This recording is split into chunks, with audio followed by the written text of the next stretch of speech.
public Inish. So declare the meeting open to the public, and the committee will be recorded and broadcast throughout Parliament buildings and online.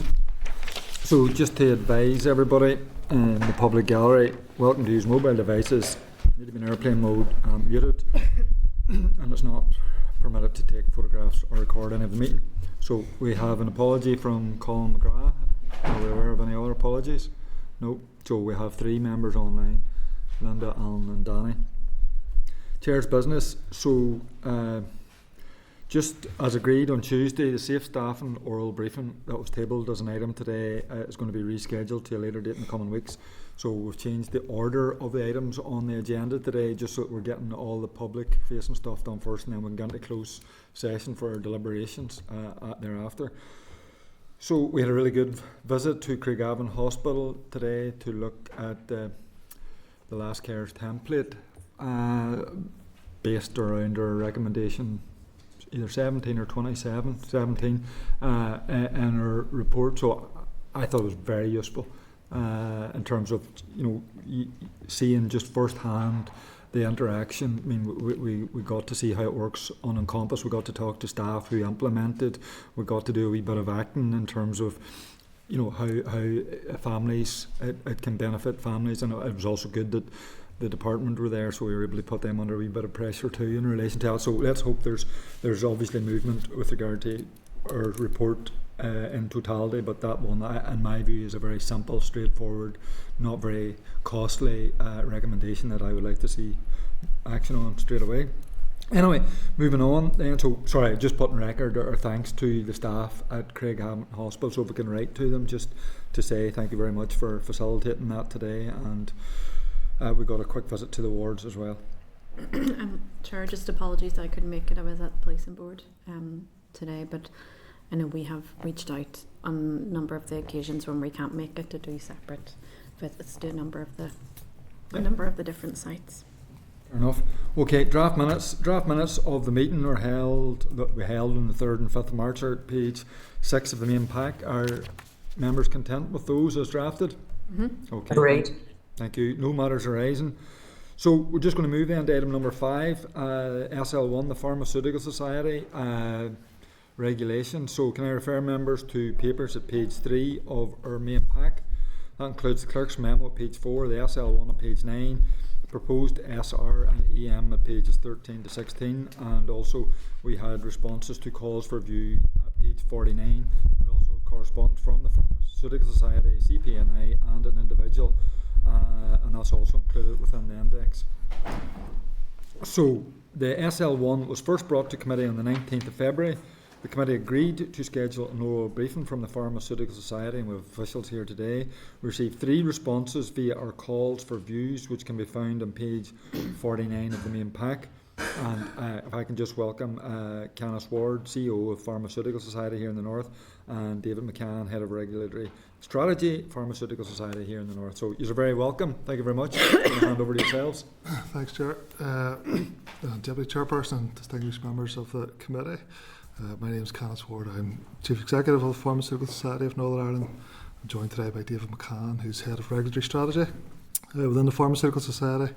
Thanks for the invite and the opportunity to brief the committee on our proposed legislative amendment. As a bit of background, the Pharmaceutical Society was formed in 1925 and for over 100 years has regulated and supported the pharmacy profession. As a regulator, the Society sets educational standards for those wishing to become pharmacists and join our register. It sets standards and guidance for pharmacists wishing to remain on our register, and ensures pharmacists across Northern Ireland remain fit to practice and as such remain on the register. Society also sets standards for pharmacy premises across Northern Ireland, and on our registers currently we have 3,100 pharmacists, around 200 students, and there are 537 registered pharmacy premises across Northern Ireland. The pharmacy profession, as you will have heard over recent weeks and times, continues to evolve rapidly, particularly with the emergence of newly qualified pharmacists as independent prescribers. These will strengthen integrated care across community, GP and hospital settings. The Society itself is governed by an appointed council of 14 members, consisting of 7 lay members and 7 registrant or pharmacist members, and is led by our President, Dr. Geraldine O'Hare. I know some of you have met Geraldine previously, and she does send her apologies today. She couldn't make the committee, but she hopes to meet in a number of weeks' time. The professional leadership obligations of the Pharmaceutical Society are delivered by our Pharmacy Forum NI department, which is overseen by a management board entirely composed or comprised of registered pharmacists, and the Pharmacy Forum Management Board essentially acts as a delegated committee of the Council. So we're here today to discuss our proposed draft statutory rule, the Pharmaceutical Society of Northern Ireland General Amendment Regulations Northern Ireland 2026, and to outline why these legislative amendments or proposals are necessary to support the continued sustainability and effectiveness of the Society in meeting its statutory duties. The Council has regulation making powers under our primary governing legislation, the Pharmacy Northern Ireland Order 1976, and hopes to utilise these powers to amend the Pharmaceutical Society of Northern Ireland General Regulations 1994 by making the aforementioned statutory rule. The proposed statutory rule, which is subject to negative resolution, contains two key amendments or changes: an increase to pharmacist's initial registration and annual retention fee, an uplift from £398 to £477, and secondly, by adding an email notification as an alternative to postal-only communications for the fee demand and retention reminders for pharmacists, trainees and students hoping to join our register. In addition to these, the Society is also proposing to introduce payments by way of instalment as opposed to a one-off lump sum.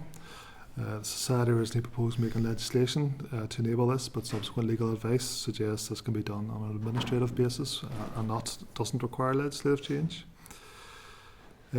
For organisational and financial context, the Society derives income from two main sources: fees from pharmacists who from initially registering with the Society, and from the retention fee charged for those wishing to remain on the register, which is collected annually.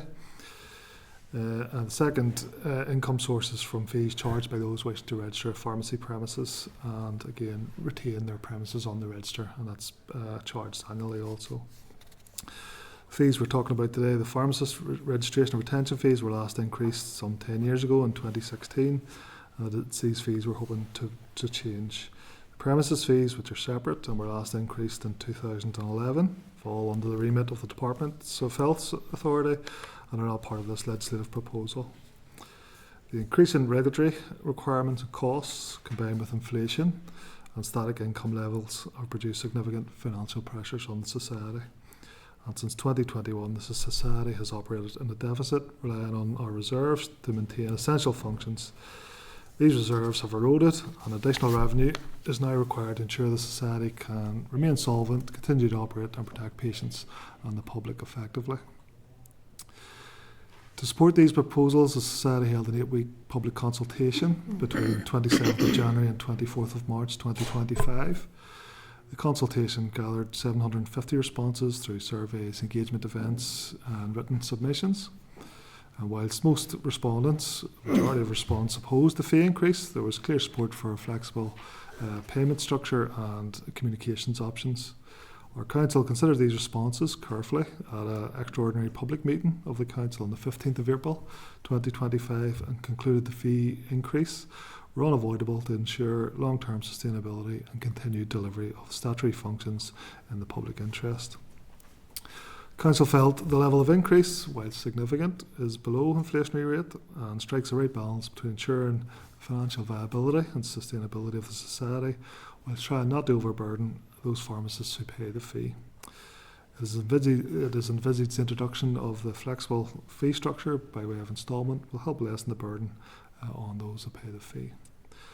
The Society is of course mindful of cost of living pressures we're all facing, but has an obligation to deliver core statutory functions for the benefit of the Northern Ireland public and pharmacy profession. Any legislation made by the Society requires departmental approval. This approval was received in December 2025, and we're here today seeking approval to make this legislation with the aim of being coming into operation by the 1st of June 2025, which aligns with our upcoming annual retention period. In terms of equality and financial implications, Section 75 equality screening concluded there were no adverse impact on any of the protected groups. The amendments will have financial implications for pharmacists, but are considered essential to ensure a safe and functioning regulatory system. and the proposals are fully compatible with Section 24 of the 1998 Act. So in closing, the Society has reached this point only after extensive engagement, detailed financial planning and careful balancing of the burdens placed on registrants with the absolute necessity of maintaining a resilient, high-performing regulator. The proposed amendments represent proportionate and essential steps to ensure that we can continue to protect our patients, support the pharmacy profession and meet our statutory responsibilities both now and in the years ahead. We welcome your questions and look forward to assisting the committee with scrutiny of this important legislation. Thank you. Okay, thanks very much. So just going straight in terms of the advantages, benefits of the North having its own pharmaceutical society, I mean, could you outline just how that does benefit probably pharmacies and also patients across the North? There is benefit in having a local regulator. We have a fully devolved health system, and having a regulator that understands our health system and our policies would really support that. You know. Okay. So in terms of what kind of decisions would you be making that would be different if we didn't have our own regulator? So I'm just trying to in my head work out the actual benefits for people here for having our own regulation. So just if you want to give me a wee bit more of a detail on that. As I say, I think there is a local nature, an element to that, you know, of if you talk about pharmacists or pharmacy business owners, there is more of a, you know, probably more of a community feel to it, where they can phone and understand who works in the society as opposed to a larger organisation. I'm not saying that there are cons with that as well, but and would there be much engagement between the pharmacy sector and yourselves on a sort of weekly, monthly, yearly basis? We would have regular engagement with the different groups, you know, CPNI and UCA and other sort of statutory or representative bodies on matters that we are consulting upon or policies that we're developing, and we'll obviously take into consideration their views and points on when we're developing any policies. Okay, so in terms of the specific legislation in front of us, which is an increase in fees, so you mentioned CPNI there, so they and I don't want to be putting words in their mouth, but they had written to us initially opposed to these, but I think there's been some further engagement between yourselves and theirs, and again, I don't want to be putting words in their mouth, but have those issues been resolved? I think the fee increase won't be welcome to the majority of pharmacists, and the consultation responses denoted that. Yeah. I think the society, we have an obligation to regulate pharmacies and produce standards and publish standards. I think over been a bit of improvement on our performance that supports the likes of community pharmacy and some of the standards and guidance that they would look to us to produce to help them help pharmacists and pharmacies function. So. Okay, Nuala. Thank you very much. We have had some correspondence, you know, in opposition to this increase. I see the 20% increase in the fees, and I understand that you had mentioned in your papers to us that the reason why there has been this increase is to meet your statutory obligations, and you highlighted that out before. Could you highlight, you know, what statutory obligations you think you're at risk of not meeting if you know you didn't have this increase in fees, and you may not have chosen which ones, but if you could outline a few, like, which are your statutory obligations and could be at risk. I think all of them really, Nuala. You know, I think. Do you want me to elaborate on what those are, or as an organisation? Well, if you could, yeah. I think it's important if we just have a more information as to terms like of what exactly the statutory obligations the are. obligations are that we register pharmacists and pharmacy premises and ensure that anyone on that register are fit to practice and remain on that, and and set standards and guidance to support them, but ultimately we exist to protect the public. So we're like you carry out reviews into, or like how do you You said make sure that they can meet the standard that they're able. So if a pharmacist, for example, and there are numerous examples across all healthcare professions where some practitioners don't meet the standard, fall short of the standard, the Pharmaceutical Society, and as with every other healthcare regulator, takes action to either sanction them that they can't practice. And is that demand led in terms of referrals, or do you do that, as a routine basis, the examination? Anyone can make a complaint or raise a concern with the Pharmaceutical Society about a practitioner or a premises. Those complaints have risen over recent years, and the cost of litigation, impacts on the organisation.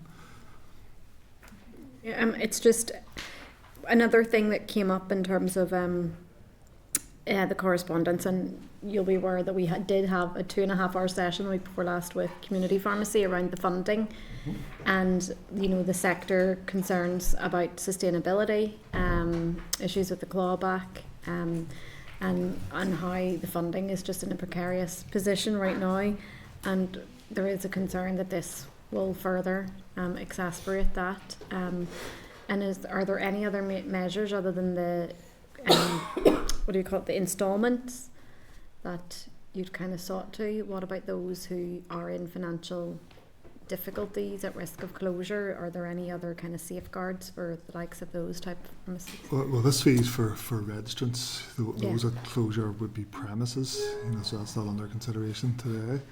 So this is for individual pharmacist fees. But if their premises is at risk at closure, often the pharmacist is supplementing, paying for all the other bills, rather than ensuring it comes in to their salary and sometimes their staff salaries. So I understand that they are two separate, the premises registration and the pharmacist registration, but the money that comes into it, usually the pharmacy premises owner, the pharmacists themselves, they are having to supplement a lot of it. So it's still an impact, if you know what I mean. There's no way for you to assess that for financial hardship or our assistance or... We're working under primary legislation from 1976, so it's archaic legislation, and we do not have the power to set variable fee structures on that.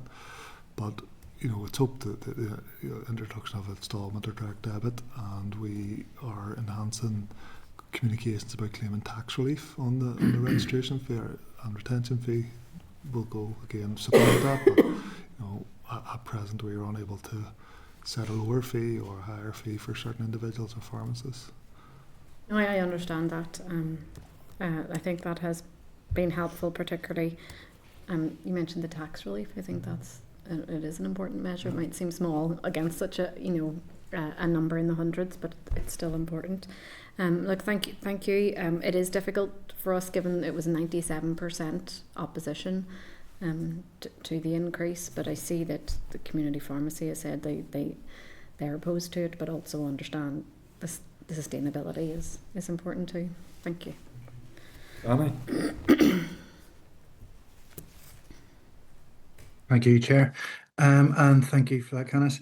I just declare an interest first as the chair of the all-party group on community pharmacy here as well. And like Nuala, I've also heard from a lot of pharmacists who are very, very concerned about this. And, they see this as a large increase in their fees, particularly at a time when they are under financial stress.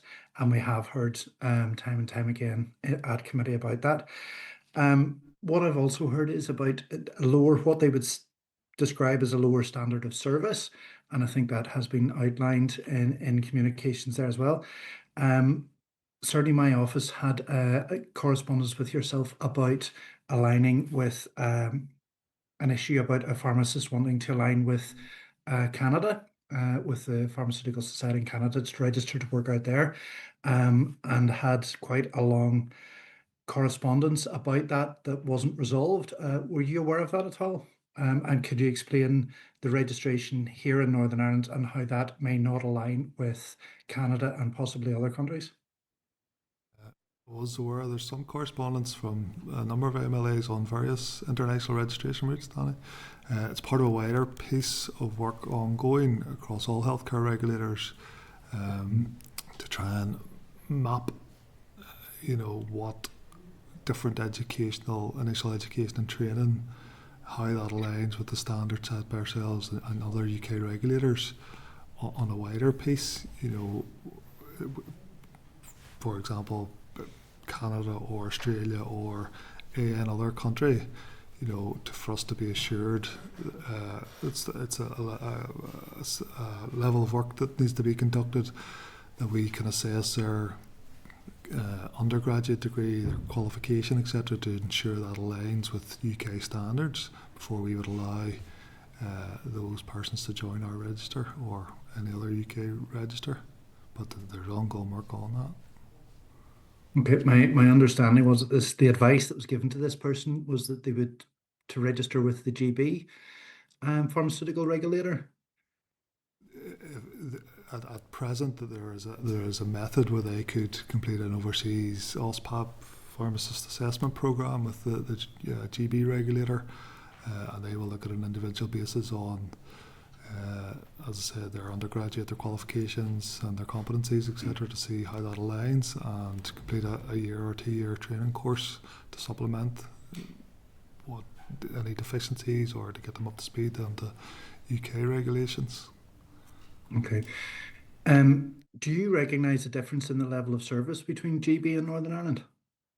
I do, but the level of service as a healthcare regulator, Danny, we are primarily here to protect the public, but I do recognise there is a disparity in that, but we are making improvements on that. I don't know, you would have received communications yesterday from our own regulator highlighting those improvements, but yes, there's still work to be done. I do recognise that. Okay. Thank you, Chair. Alan?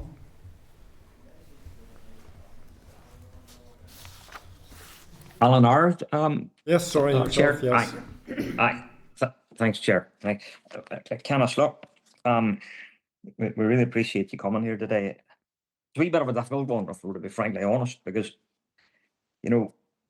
we, as you will know, and all the committee will know, that we are lobbied extensively, week in, week out, month in, month out, not just in this mandate, the previous mandate and the mandate before that, of all those pressures that community farms here are facing.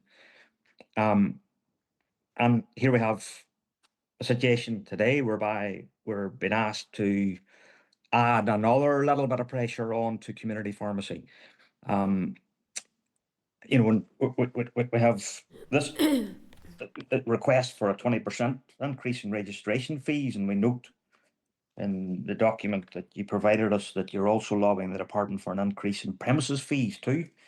And all the while we're receiving then correspondence from pharmacists, some of which, Canis, are quite scathing.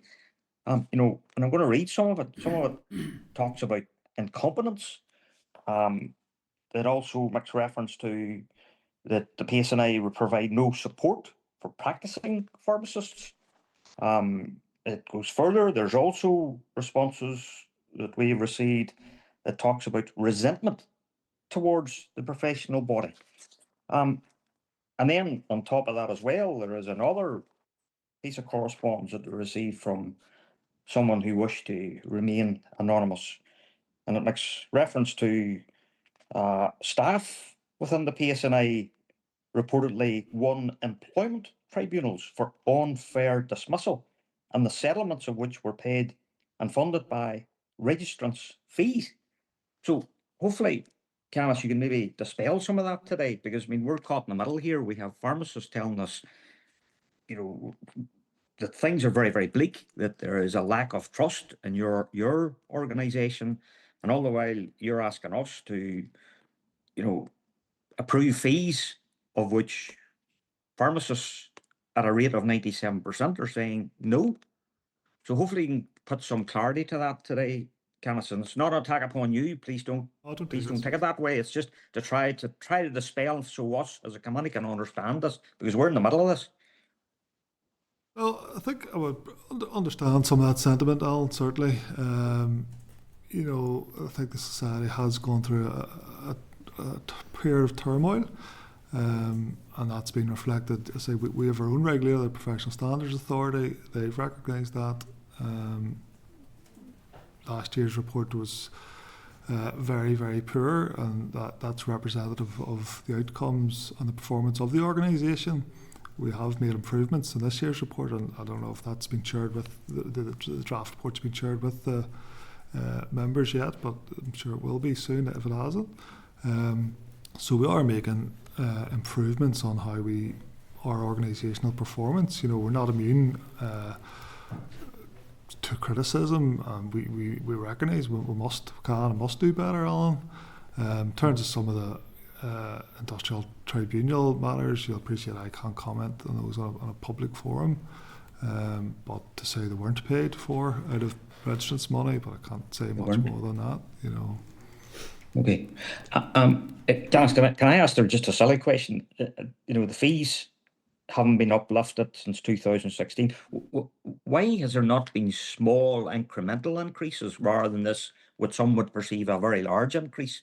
It's the obvious question, and I've been here a year, so I can't comment on past reasonings why, but it probably is multifactorial in terms of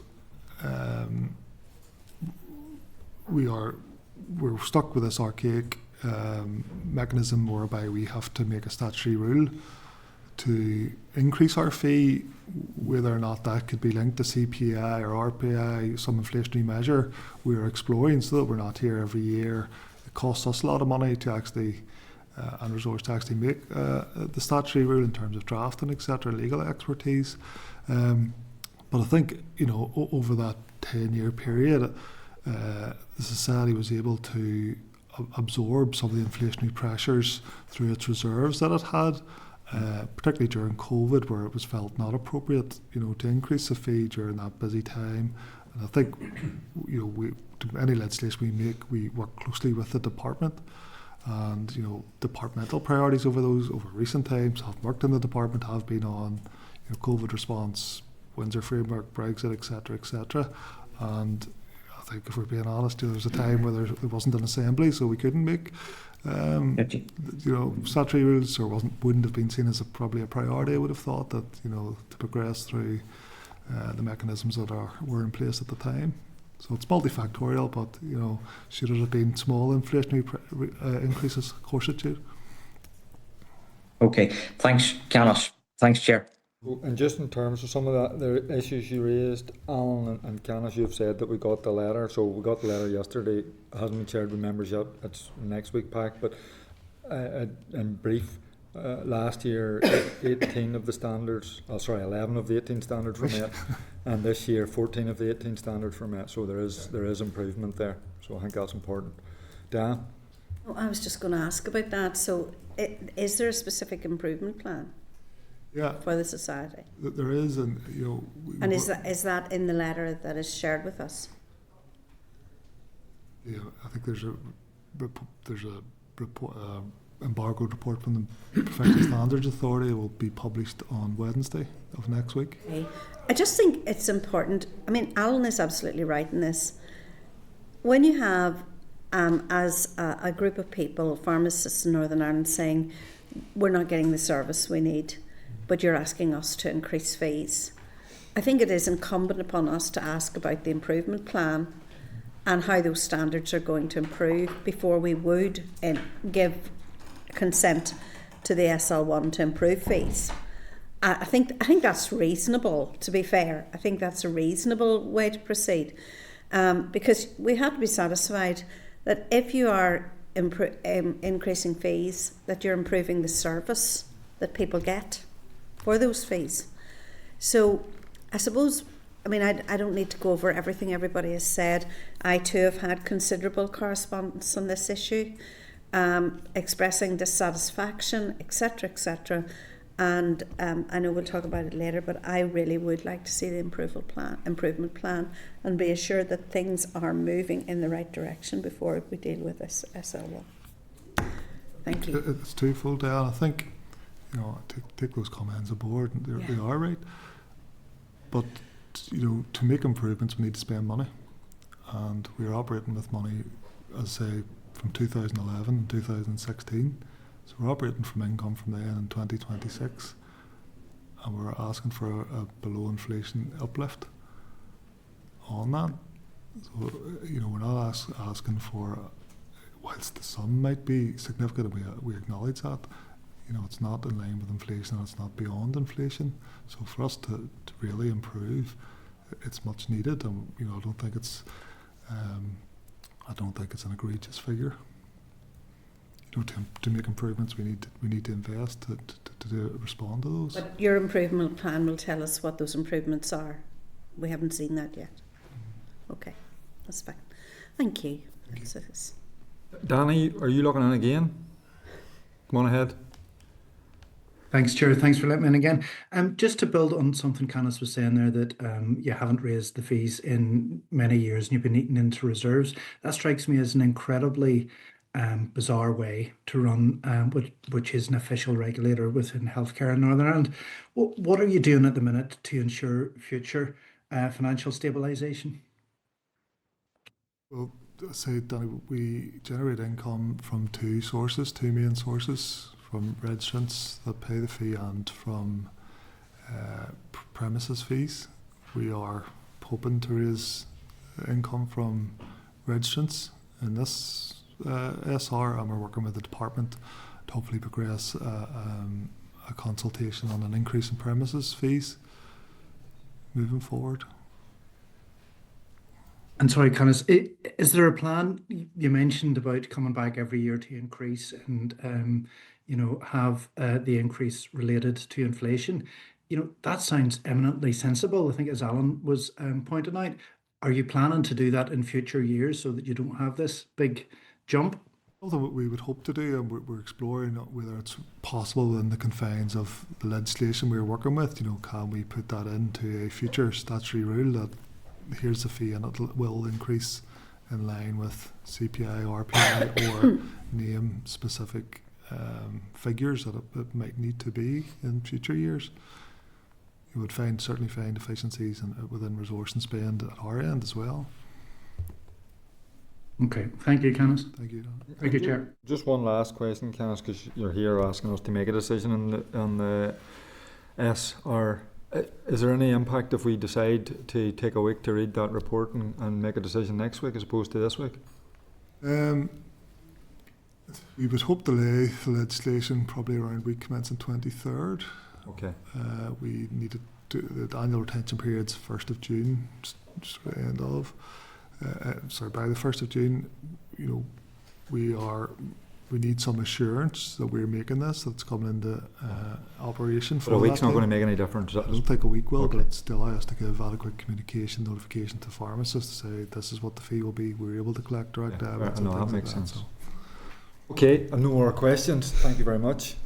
Thank you for Thanks coming very much. Thank to us. So, members, a couple of things. Are members content that we publish the citizen-based responses on our webpage? Yep. Thank you. And then just in terms of the content of the making the SR, I'm going to suggest that we just do take a week to make a decision, and then we have the opportunity to read the report and take an assessment of the contents of it before making the decision. Content. Everybody happy with that? Yes. Okay, thank you. Moving on then, item number 6, written briefing from the Department on the transformation agenda. Can I refer members to papers at page 315 and ask if there's any comments? Sorry.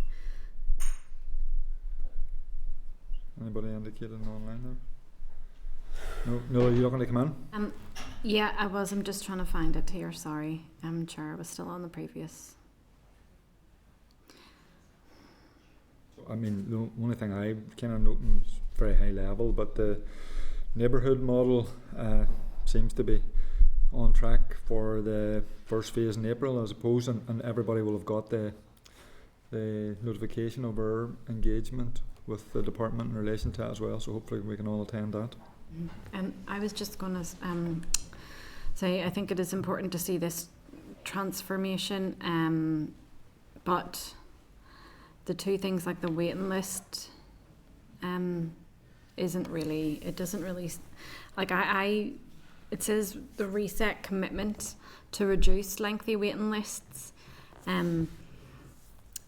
I don't see how what was outlined here is transformational, because if we take the foot off the pedal on these, it will, the targets will go back to the way they were. So it's not really details around how anything transformational, it was just how we used additional money to plug the gap. So I think it's just important as a committee that that we distinguish the difference between transforming healthcare and dealing with immediate pressures, because there's nothing I read in this waiting lists about actually that transforms it. And I think that just agreeing with you that certainly if there's a budget agreed, and hopefully there will be a 3-year budget agreed, but at that point in the next time the department are on, I think that's should be a key focus for this committee, looking at what budgetary spend is in place to ensure transformation, as opposed to just the very necessary day-to-day issues of waiting lists and healthcare provision. But we have been talking for a long time about transformation, as in fairness has the minister, but we want to see how that's what it actually is, and how there's an allocation within the budget to ensure that. Yes. We spend to save. Dan? No, well, the waiting lists again. So I'm going to go back. I'm a favourite hobby horse on all of this. So 4-year plus outpatients reduced by 40% between March and November 2025. That's equals to 40,367 patients. We don't know how many patients were taken off the waiting list. Is 40,000 patients the number of patients that were actually treated? I think that when we get information on waiting lists, we don't get all of the information on the waiting lists. And to really make a judgment on waiting lists, we need to know how those waiting lists are sorted out. So last week we had the South Eastern Trust saying 60% decrease in waiting list for those waiting 4 years and above for a first consultant appointment. That sounds brilliant. That waiting list apparently is now down to 8,000, huge still, but 8,000 something or other. I can't remember the exact figures. That left 13,500, say. We don't know how many of those people were actually treated, how many got fed up on the waiting list and went private. We don't know, we don't have all of the information around waiting lists. So to make a judgment on waiting lists, we need much, much more information than the high-level information that we're currently getting. And I suppose on a general high-level issue, I agree that transformation is important, and it's vital and all of those things. But all we have are high-level briefings on it. The nuts and bolts of it, we don't know. So we had, for example, goodness, I don't even know when it was issued, the hospital network consultation. Unless I've missed it, and maybe I have, I don't know. Unless I've missed it, we don't even know the results of the consultation. Yeah. So we need transformation, but it's more than buzzwords, and it's more than good intentions. And I'm not taking away from all the good intentions. I'm honestly not. I think it is the right thing to do, but I don't think we ever get enough information to make proper judgment on stuff.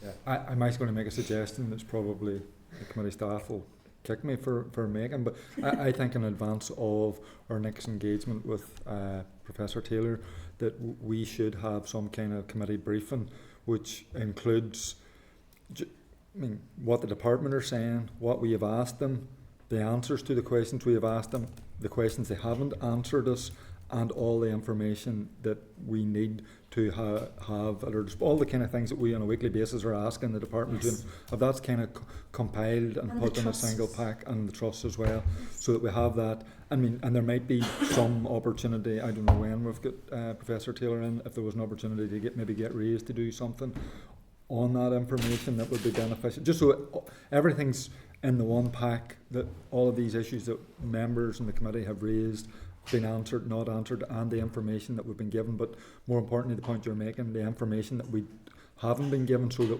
when we go in there, we have a full picture of what we need to ask, and if that means more information from the department, then at least we will know that going in. Can I also say, like, I am not against taking the waiting lists apart and looking at, you know, why the waiting lists are the way they are, and the fact that some people will come off the waiting list for a set of reasons. But it would be more transparent to know the reasons. It would be more transparent to know then the numbers who were treated. For example, in relation to those who've had scopes, the waiting list was reduced by 63%. But we don't know is how many required treatment, and was that treatment given? You know, so these high level numbers sound good, but we don't know what lies underneath them. Absolutely. Oh, go ahead, yep. Just to say, Chair, we do have a document that has that information up until January, but then we've asked for further information in the last number of weeks. So last week we were asking information from the trusts Yes. in relation to all the issues that you've mentioned there, Diane. Mm-hmm. So it's went to all the trusts now, as well as going to the department for information too.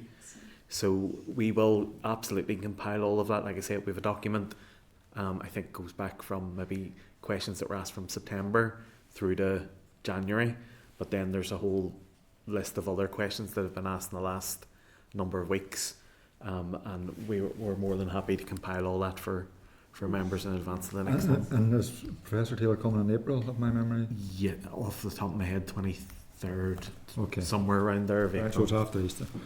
Fair enough. Okay, so is everybody happy enough with that moving forward? Okay.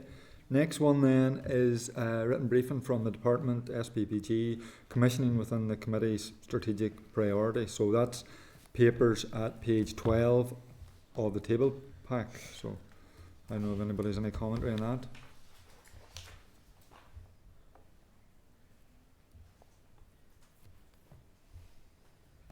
Again, talks about the planned rollout of neighbourhood MDT models from April 26, along strategic pressures relating to social care demand, all of that stuff, and reducing waiting lists. So Yeah, I mean, there's the stuff even about respite and whatnot. I mean, we've asked individual questions of the individual trusts about that. So it's not that it's not helpful, but it's further information would be needed from trusts themselves and SPPG. So there's nothing I feel like I can raise here. okay, just to advise everybody in relation to department palliative and end of life care scoping exercise, which is obviously important to this committee. The committee is going to consider the department's formal response to the committee inquiry on the 23rd of April, including its response to recommendation 6, the department expedite scoping exercise on specialist palliative care. So we're going to get an oral briefing from the Hospice Alliance. That's scheduled for the 4th of June on the scoping on palliative and end of life care specialist services for adult and children. So if members are content, we're going to forward the section on palliative and end of life care within that written briefing to the Hospice Alliance for comment. Just makes sense. Content with that, everybody? Content. Okay. So then next one, 8, is a written briefing from the department on the serious adverse incident procedure. So can I refer members to papers at page 327 of the main pack?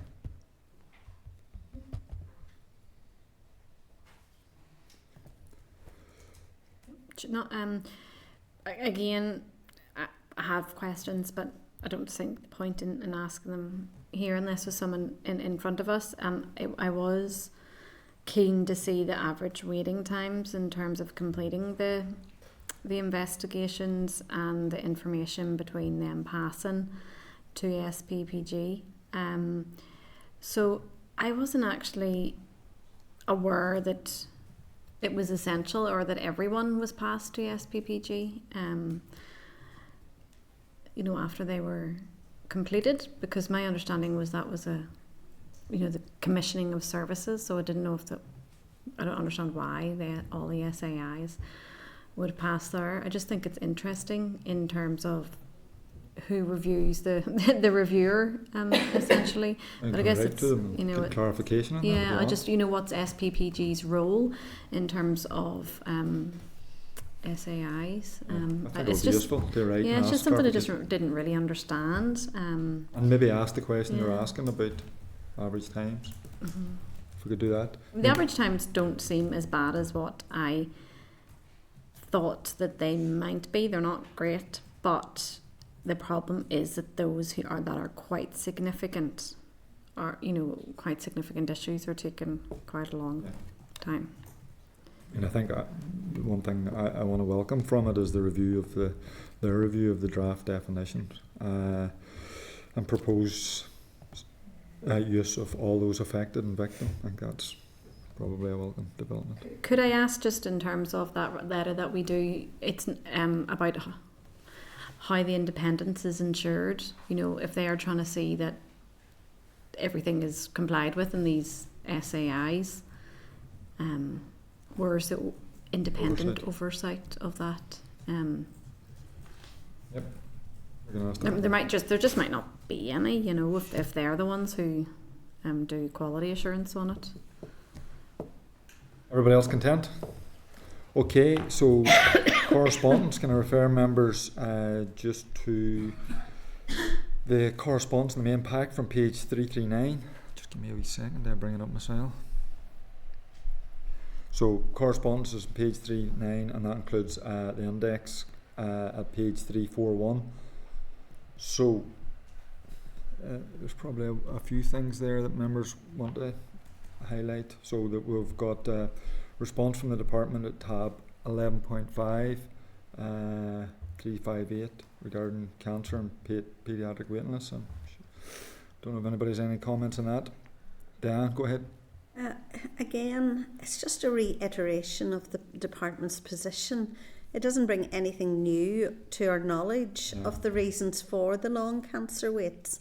And I really do think that the department kind of palm us off with these kind of letters, that are kind of like, you need to be quiet on this because this is what we're doing. Please accept the explanation.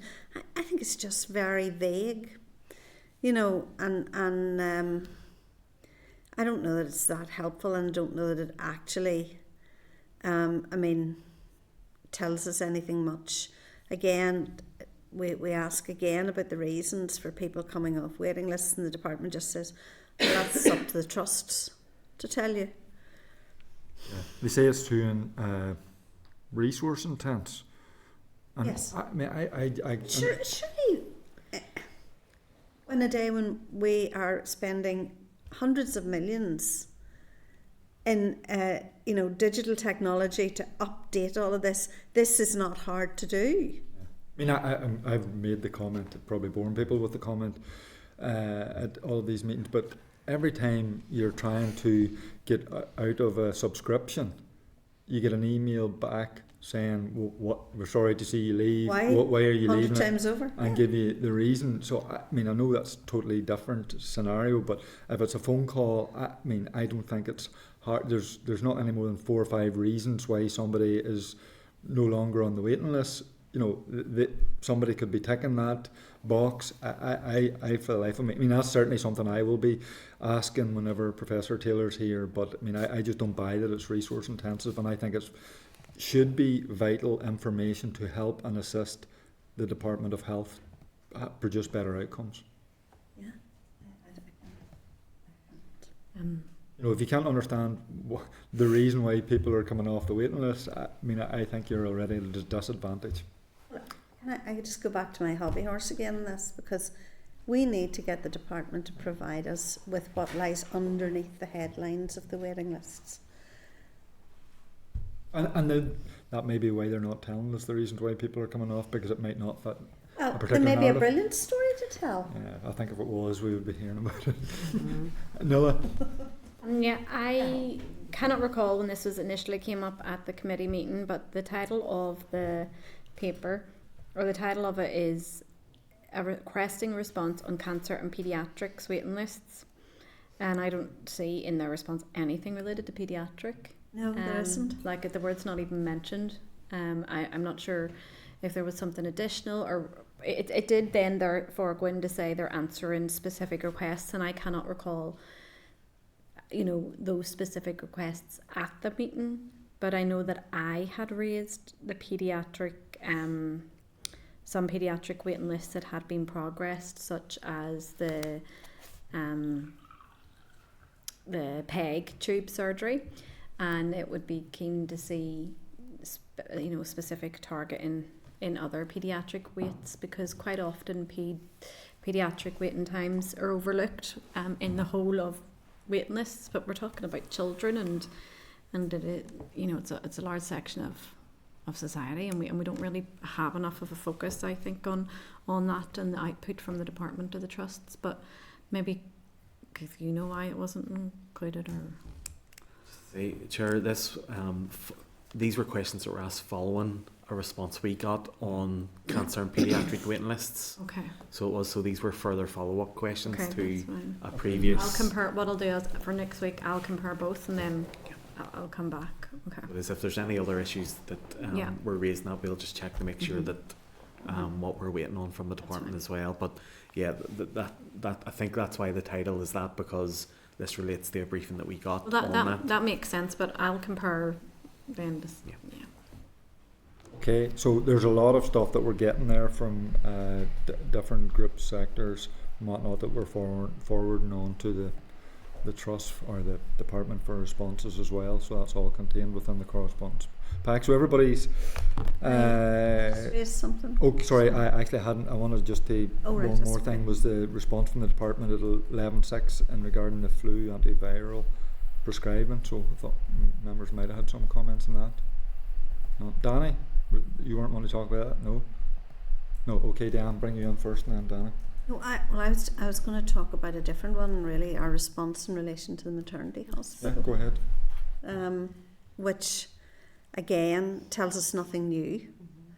Doesn't tell us a timeline, doesn't tell us how much this is going to cost. If I can remember from previous correspondence, and I've taken a keen interest in this, and so therefore it doesn't tell us when the work on option 2 is going to start.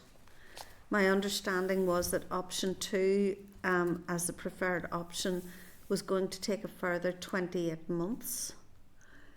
So if we take it that March 2 years ago was when this hospital was handed over to the trust, if we take another 28 months, that will be 4.5 years from the handover, and there is no guarantee, according to previous correspondence, that option 2 as outlined here will actually work. I really think that we need to be having a specific, regular specific briefings on this particular issue in order to keep the pressure in relation to this. I mean, we're told that this could cost 6 million. I will be gobsmacked if it costs only 6 million, and because we have no idea how that 6 million is broken down or anything else about it.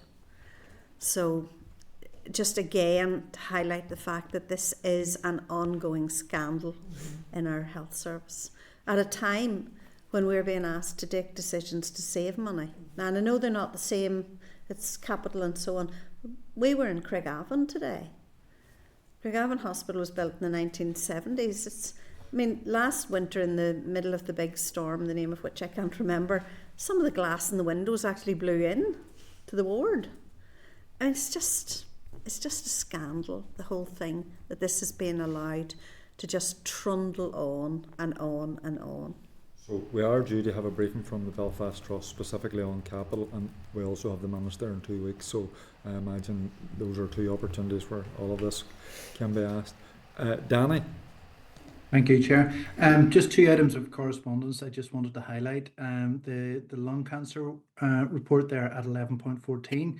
I know we're going to send that to the department. Could we ask the department for any work that has been done about a plan and a timeline to bring in screening for lung cancer, and the potential for saving lives and saving money of picking up lung cancer at a very early stage? As well, thank you. And the second one was just about the change in places in hospitals that was raised there via email, and the plan is to send that to the department and trusts, just to highlight that this is really important and for people's dignity.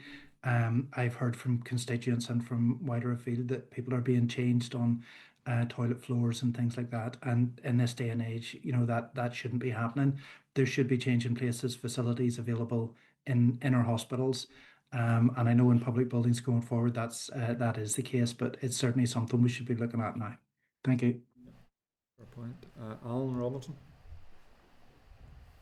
No, Chair, it was just to add to that list that Diane had outlined. And again, we're no further forward in terms of liability for the maternity hospital. But as you say, they're coming to do what date did you say we're getting a presentation? I haven't given you a date. The Minister's coming in 2 weeks, so that's an opportunity, and it's in their forward work programme. So we have a written briefing scheduled in for the end of the month, and then we're due to schedule a oral briefing after Easter. Fair enough. I'll be very keen. I mean, all of us are keen to see, is there an opportunity to try and recoup some of that public money that has been lost? Okay. Thanks, Chair. Thank you. So forward work programme. Sorry, everybody's content then with the index? Yep. Okay. Forward work programme, page 600. The chair and interim chair, chief executive of NIAS, is going to brief the committee next week. So that will conclude our series of trust briefings. So we want to get those done in advance of meeting with the Minister, because that's what the purpose of the Minister. So the Minister is then attending on the 26th to brief the committee on governance of the trusts. Further to recent engagement with SOAS by myself and the clerk, our members content with the following actions, just so that we write to the PHA seeking comment on patient outcomes related specifically to mortality within the Western Trust, and also to share the department's written briefing on elective care framework considered at our meeting on the 26th of February, to share that with SOAS, and then also, if everybody's content, that we write to the department requesting that our background paper for the oral briefing, their background paper for the oral briefing on the framework on 23rd of April include a breakdown of elective activity by hospital and by speciality. So that's 3 actions. Read. Content? Okay. Sorry. Well, maybe it's not the place to ask it. It's okay. I'll ask it under any other business. Okay. I can ask it now. If everybody's content with the forward work programme, we'll go on to any other business. So, Dan, have you any other business? Over to me.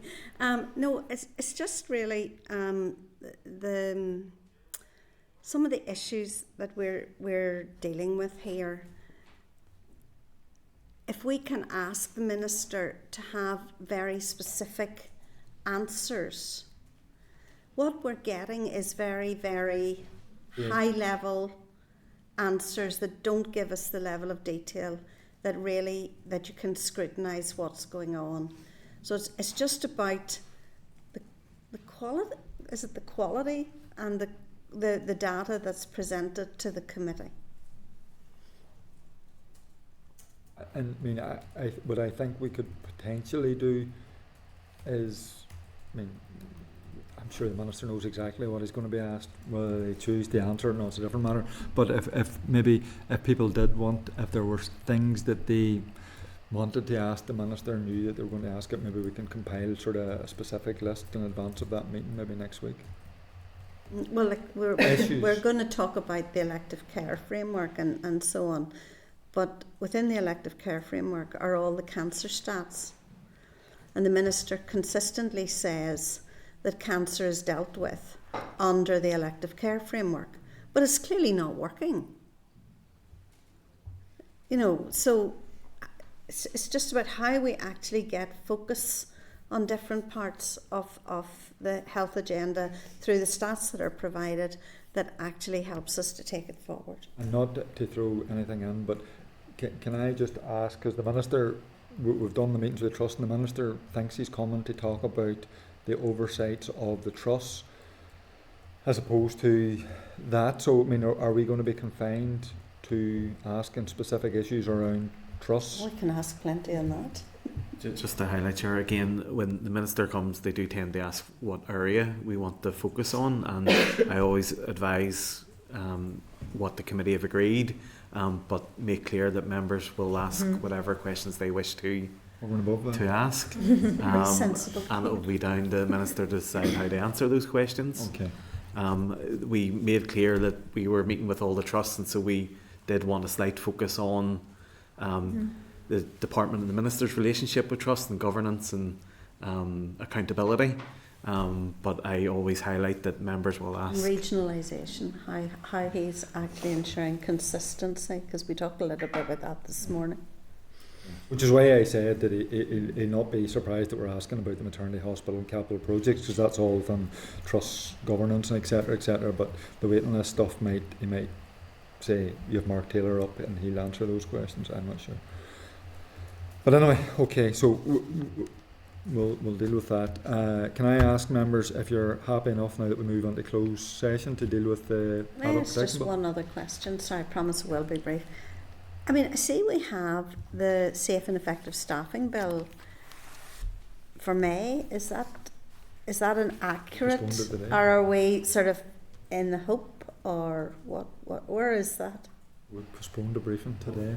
The Oh, I bill know, but itself. If well, you're happy, I'll Yeah, do a okay, wee bit go of No, but ahead. I'm talking about the The bill. bill. I had understood that we were getting a bill. We discuss with the department quite a bit on relation to the legislation coming forward. Yeah. So we're aware of 3 bills that are due in the next period. That is data processing bill, which we're being told will be with us mid to end April. We were told originally that safe staffing was due before summer. We think there may be a chance that that's going to be delayed slightly. And then the other one was the duty of candour, which we have been told will be around October time. So those are the 3 Nine bills bottles. that we've been advised will be coming to committee, and that's the latest timelines as of the start of this week. So we're still expecting the data processing one to come in next month, but the safe staffing, which was due before summer, we've been told may be pushed to September now. But we were due to have a briefing on that today. We will get that rescheduled.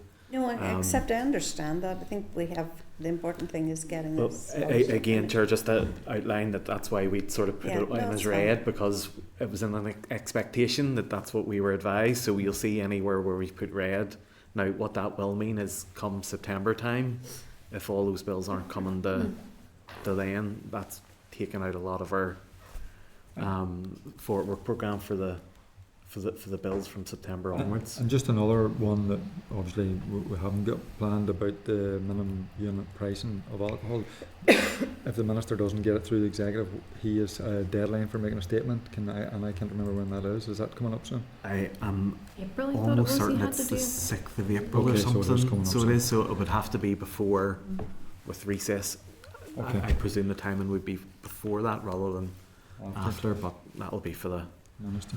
for scheduling. Okay, so can I now get agreement to move into closed session? Agreed. Okay, thank you.